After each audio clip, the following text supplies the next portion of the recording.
Delhi Capitals యువ సంచలనం Jake pressure మెక్గార్క్ తన సూపర్ ఫామ్ను కొనసాగిస్తున్నాడు. తన అరంగేట్రం మ్యాచ్లోనే హాఫ్ సెంచరీతో చెలరేగిన మెక్గార్క్ ఇప్పుడు అరుణ్ జైట్లీ స్టేడియం వేదికగా సన్ రైజర్స్ హైదరాబాద్ మ్యాచ్లో విధ్వంసం సృష్టించాడు. 267 పరుగుల భారీ లక్ష్య ఛేదనలో ఎస్ఆర్హెచ్ బౌలర్లను మెక్గార్క్ ఊచకోత కోశాడు. ఈ క్రమంలో కేవలం 15 బంతుల్లోనే తన హాఫ్ సెంచరీ మార్కును అందుకున్నాడు. ఓవరాల్గా 18 బంతుల్లో 5 ఫోర్లు 7 సిక్స్లతో 65 పరుగులు చేశాడు. ఇక ఈ మ్యాచ్లో హాఫ్ సెంచరీతో చెలరేగిన మెక్గార్క్ పలు అరుదైన రికార్డులను తన పేరిట లిఖించుకున్నాడు.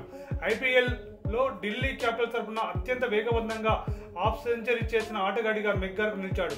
అంతకుముందు ఈ రికార్డు దక్షిణాఫ్రికా మాజీ ఆటగాడు క్రిస్ మోరిస్ 17 బంతుల పేరిట ఉండేది.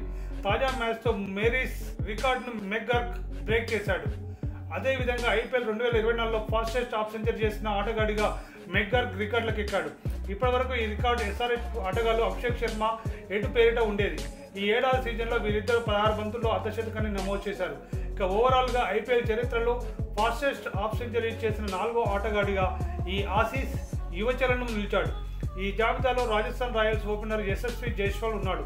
జైస్వాల్ గత ఏడాది సీజన్లో కేవలం 13 బంతుల్లోనే హాఫ్ సెంచరీ చేశాడు.